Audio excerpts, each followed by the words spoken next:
students, today we'll study about the topic heart.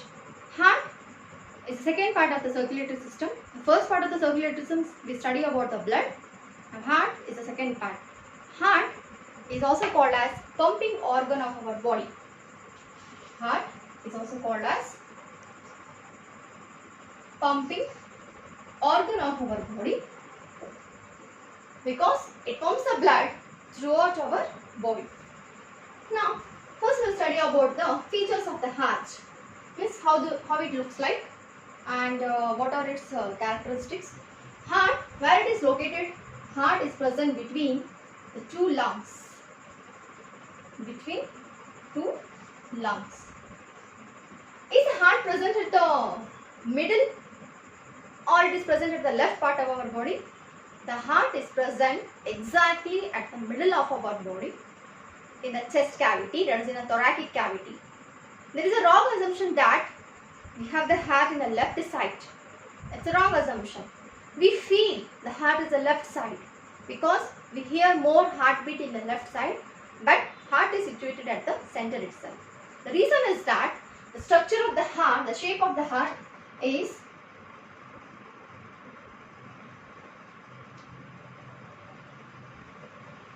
designed in this manner. You can see that upper it's broad shape, broad, and down it is narrow. This is the apex part. Apex part is narrow and the upper part is, base part is broad. So here you can see that when I stand like this is my right hand and this is my left. So this is the right part of our body and this is the left part of our body. So right and left. See, the heart is exactly at the center. The only apex part is slightly tilted towards the left side. And since the ventricle chambers are here, the ventricle chamber is here, the ventricle is the one, the left ventricle is the one which pumps the blood to all parts of the body. That is against the gravity of the head part and again till the toe. So it pumps the blood in rush. So we feel that heart is in the left side. And next we'll go for the heart is a fibrous muscular organ. It's made up of smooth tissue, muscular organ. Usually the muscles present in the heart is cardiac muscles, cardiac, smooth muscles. This is also called as involuntary muscles. This is also called as involuntary muscles. That means they don't wait for our instruction. They don't need our help. Without the instruction, they perform their function. That means the function and the structure of this heart is not under our control. It will be doing its work continuously without our permission. So voluntary means like which needs our instruction to perform, like hands, legs. They are the voluntary muscles. They have the voluntary muscles because they listen our instruction and they perform the function. Whereas involuntary means like it may be a kidney and the smooth muscles in the intestine and in the heart and the lungs. So they are all involuntary muscles. So heart consists of cardiac smooth muscles. Now size of the heart is equal to the clenched fist. When you hold your arm fist, so what size you will get? That is nothing but your size of the heart. And next is the length. 12 centimeter in length and 9 centimeter in width. The heart measures 12 centimeter in the length, 12 centimeter in the length, and the width is 9 centimeter approximately.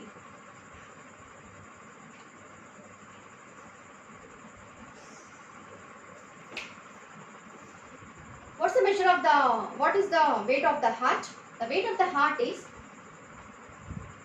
300 gram of our total body weight. It measures 300 gram of our total body weight.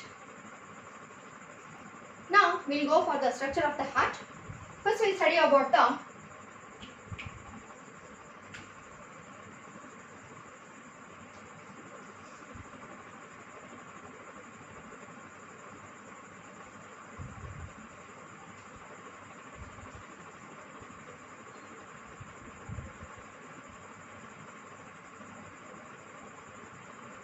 this is a rough sketch.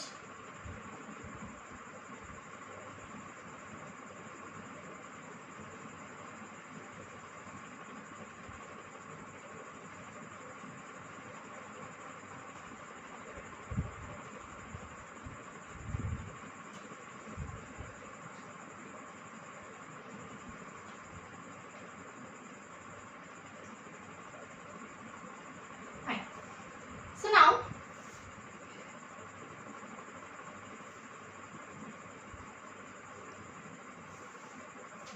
the outermost layer of the heart is called pericardium. The outermost protective covering is called as pericardium. This pericardium is again double membrane layer. It is two layered. You can see here outer layer and this is inner layer. So now this outer layer and the inner layer is having a particular term. Outer layer is called parietal and the inner layer is visceral. So this is outer parietal layer and the inner visceral layer. Between this outer and the inner layer, we find the cavity called pericardial cavity.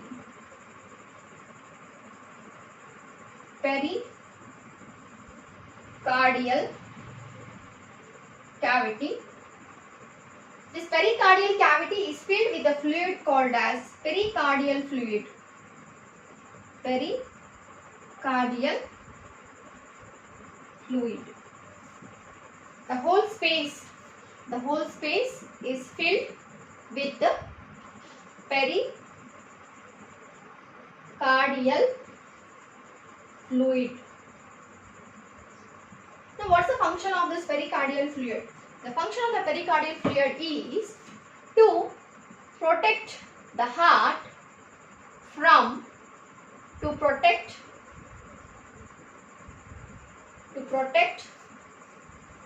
the heart from mechanical injuries during the contraction and relaxation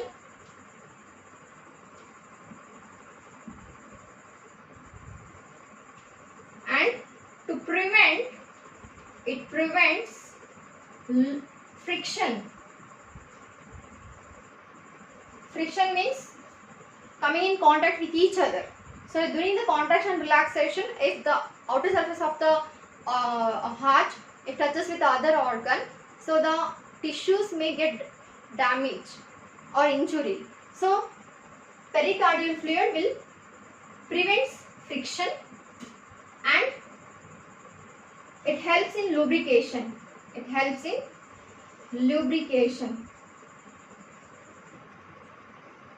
During the contraction and relaxation, the outer layer and the inner layer, they will go in movement with each other.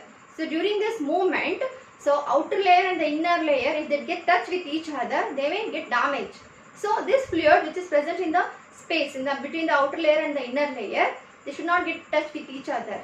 So this fluid acts as a lubricant agent. Now next, the walls of the heart. The walls of the heart, there are three layers in the wall of the heart. the first layer, that is the innermost layer of the, outermost layer of the heart, and next is middle layer of the heart, and third is innermost layer of the heart. So totally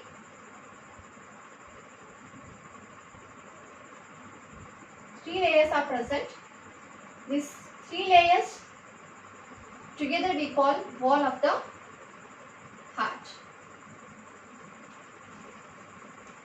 So we'll label the layer which you can see, that is outermost. It is attached with the inner layer of the pericardium, that is the visceral layer. So what layer you can see here is the inner visceral layer. Already we studied it is a part of the pericardium. For this inner visceral layer, there is a layer attached, outermost wall of the heart, that is epicardium. Epicardium. And the middle layer we call myocardium. Myocardium. And innermost layer is endocardium. Endocardium. These are the 3 layers, that is epicardium, myocardium and endocardium. Epicardium, it is made up of squamous epithelial tissue, and even endocardium is also made up of squamous epithelial tissue, whereas myocardium is made up of cardiac muscles, smooth muscles. So this is the outer structure, outer layer and outer wall of the heart.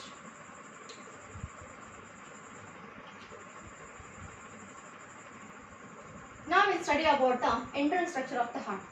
I would like to represent the structure of the heart in a square shaped manner, so that easily we can study the part of the heart and its mechanism.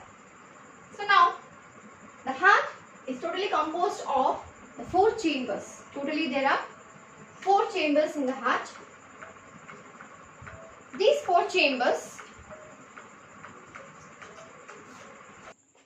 the heart is having 4 chambers totally.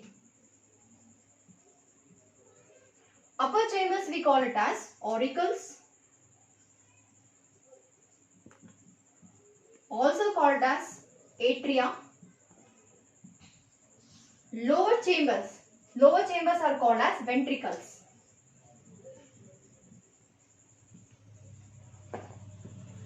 So the heart which is present here, so this is my right hand and this is my left. So like when we see the structure, so it will be reversed, that is, this is a right part and this is a left part. See, this is my left and this is my right. Please don't confuse. So now this is the right auricle and this is the left auricle. This is the right ventricle and this is the left ventricle. So now next part is that auricle and the ventricle are divided. That is, they are separated by the valves.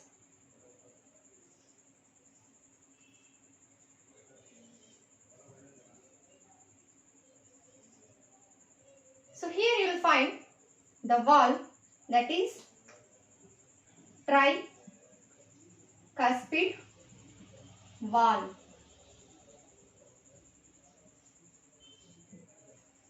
Similarly here, the left part of the auricle is separated from the left part of the ventricle by one more valve, that is bicuspid valve. So this valve is having only 2 valves, bicuspid valve. Bicuspid wall is also called as mitral wall. Bicuspid wall is also called as mitral wall. Now next, how the right part of the heart is separated from the left part of the heart. It is separated by the septum called, it is separated by the layer called septum. The right part of the heart is separated from the left by the layer that is septum. We call this tricuspid wall and the bicuspid wall together as atrioventricular wall. So here I mentioned here the tricuspid wall and bicuspid wall together they are called as atrioventricular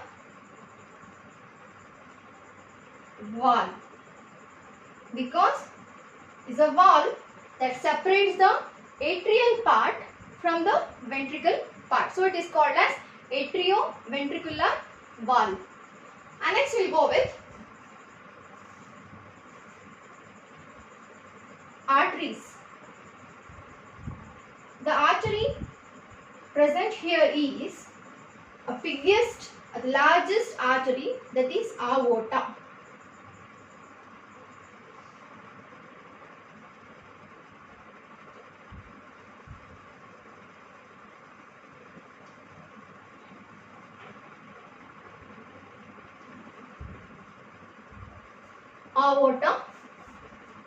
Aorta is the largest artery.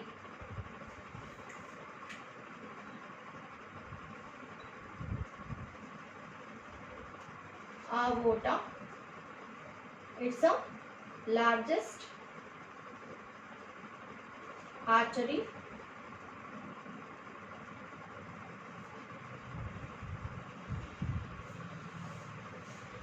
And one more artery is pulmonary artery. It is of T shape.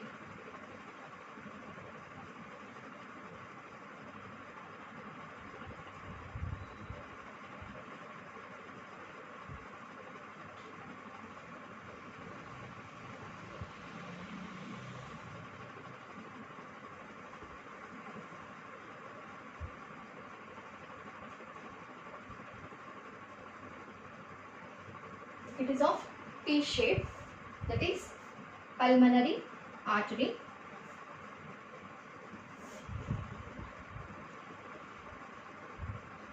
The term pulmonary, that is nothing but lungs. So this artery is connected to the lungs.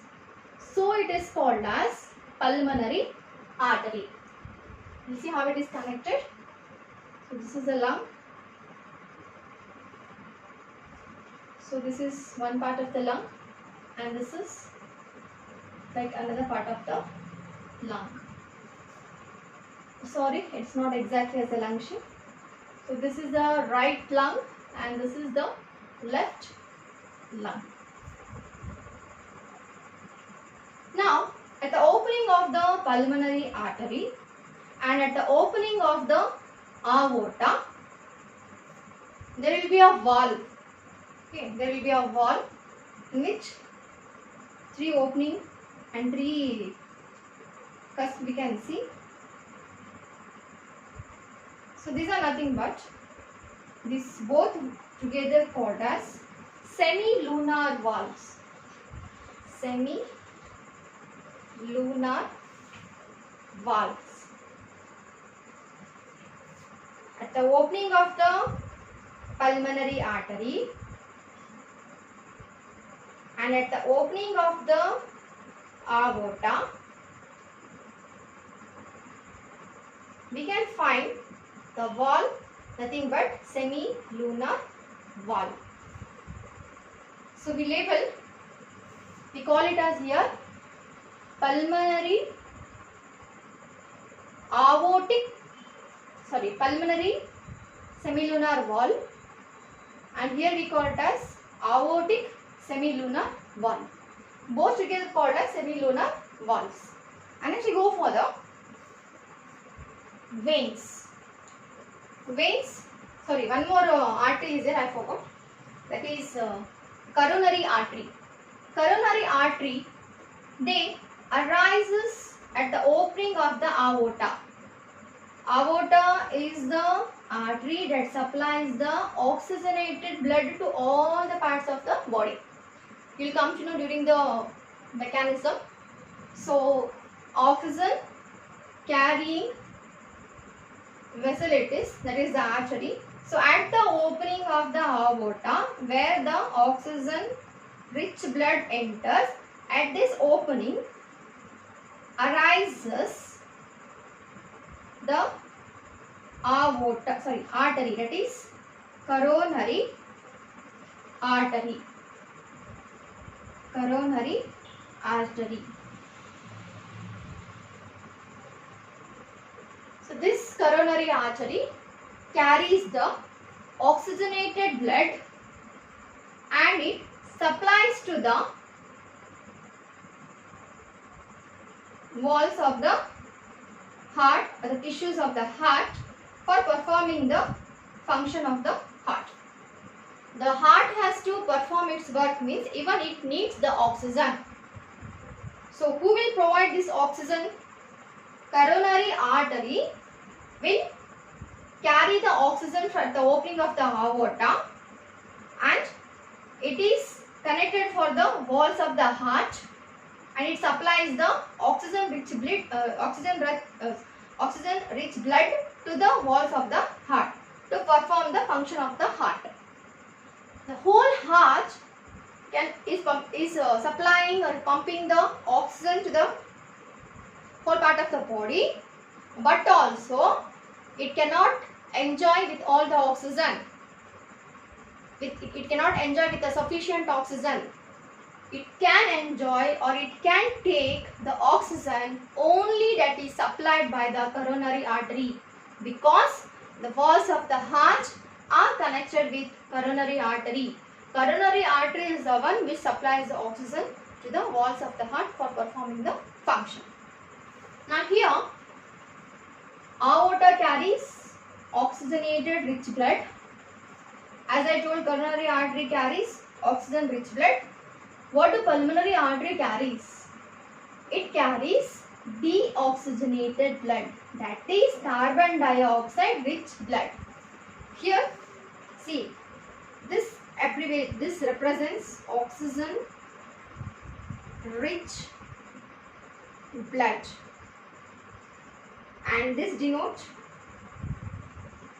deoxygenated blood. Deoxygenated blood means blood that is rich in carbon dioxide. Oxygenated means blood that is rich in oxygen. So, in our whole body, the artery carries the oxygenated blood. All the arteries carries the oxygenated blood, but only the exception artery is the pulmonary artery. Pulmonary artery, it is connected to the lungs, so it carries deoxygenated blood. Otherwise, all the arteries in our body carries the oxygenated blood always. So, next we will study about the veins. What are veins? Veins example, see here, that is first one, superior vena cava. Superior vena cava and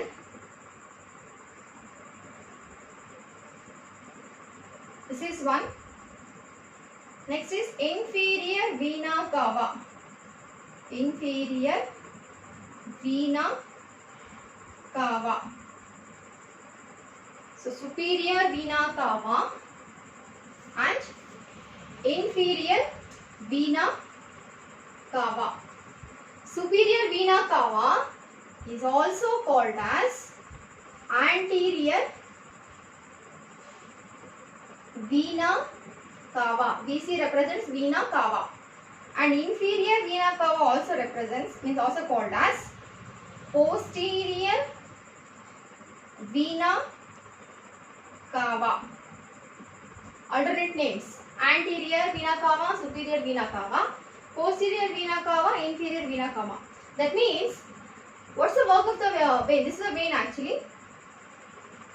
These both are veins. They carries the deoxygenated blood. They carries the deoxygenated blood. Both carries deoxygenated blood. Superior vena cava carries the deoxygenated blood from upper parts of the body. That is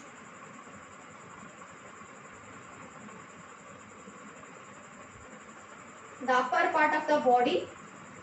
Okay, this whole upper part of the body, deoxygenated blood, whatever the deoxygenated blood from the upper part of the body is carried by superior vena cava.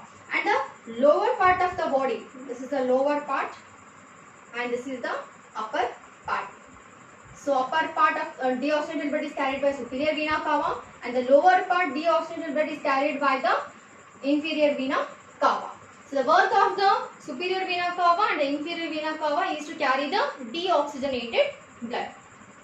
And next we will go for one more vein, that is, it's clumsy, no place. Okay, fine, we'll adjust.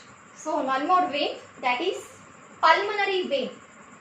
I think so now you are getting an idea what is meant by pulmonary vein. The vein that is connecting from. So actually two veins will arise, means two veins will be connected from the each lung. So totally 4 veins. From the right 2 veins and from the left 2 pulmonary veins.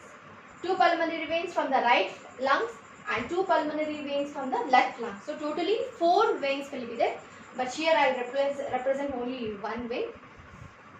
I'll write here, I'll mention 4 veins. Pulmonary vein. Don't forget to mention pulmonary vein. Each from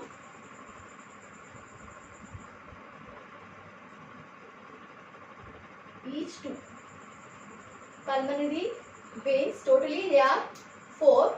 So each lungs connected with 2. So what is this pulmonary vein?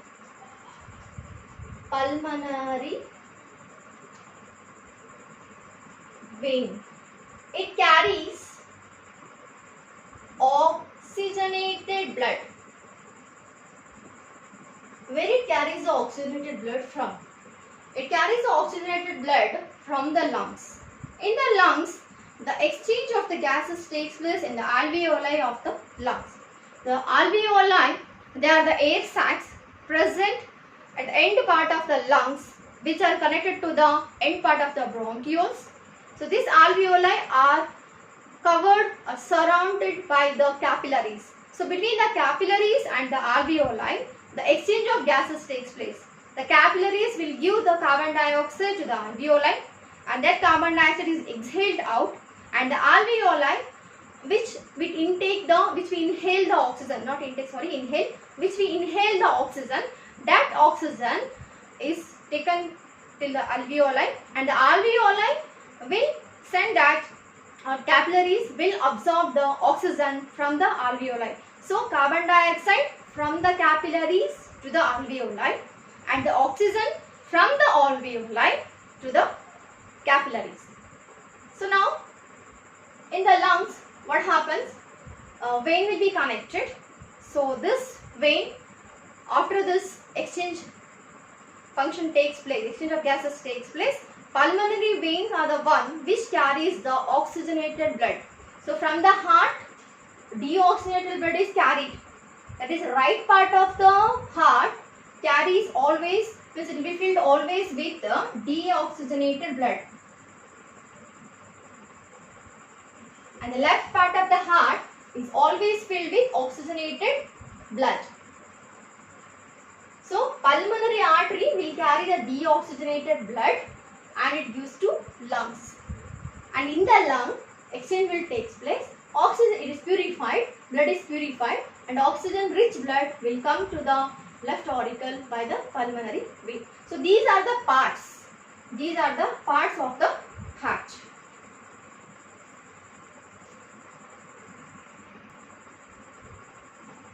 There is one more vein. So totally there are three veins. That is superior vena cava, inferior cava. That is one vein that carries a deoxygenated blood. And the second vein is pulmonary vein, that is connected from lungs to the auricle. That is oxygenated blood. It carries pulmonary vein. And the third vein is that coronary vein.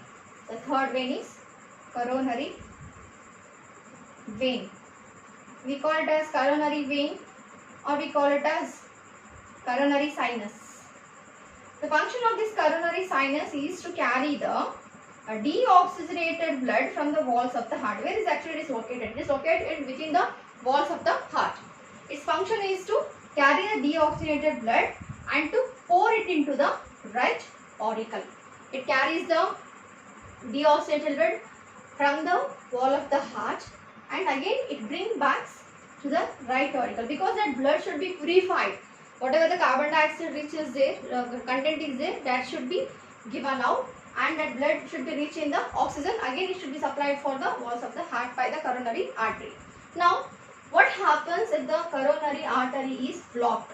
Suppose the coronary artery, the person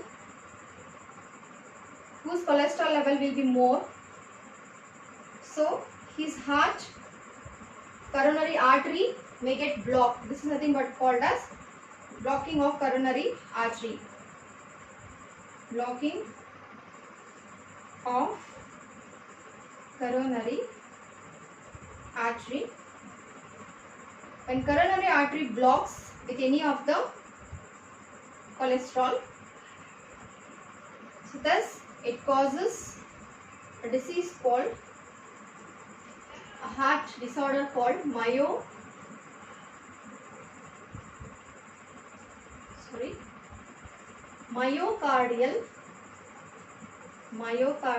infarction. Myocardial infarction, which is also called as heart attack. Heart attack. This is why the cholesterol level should be controlled in our body. That means we have to consume the good quality of the oil and a good quality of the food, so that the cholesterol level should be maintained. If cholesterol level becomes more, then there may be chances in the blocking of the coronary artery, because coronary artery is the only one way or the only one artery which can supply the oxygen to the heart. It is like how means in a bank, the bank daily deals with the money, close together. A person, a bank manager, will be working in the bank from morning to evening. He'll be handling with lakhs together money, but also the salary is the only that he can enjoy at the end of the month. Although he is dealing with lot amount in his hand daily, but he cannot enjoy, because that amount or the money is belonging to the bank. So he can enjoy is only the salary given by the bank. In the same way, the heart daily it is dealing with, not daily, each second it deals with the oxygen. Okay, it will pump the blood, that is oxygenated blood, to all parts of the body. It cannot enjoy the oxygen, whole oxygen. Only the oxygen which it can use for its function or for its respiration is nothing but the coronary artery. If this coronary artery blocks, then the person may suffer from heart attack or myocardial infarction. Even like the oxygen which is supplied to our heart is insufficient. Normally what the oxygen supplied, so compared to that, the less oxygen is supplying to our heart, means then the heart may get a disorder, that is angina pectoris. Angina pectoris is one of the heart disorder, heart disease, angina pectoris, that is due to the insufficient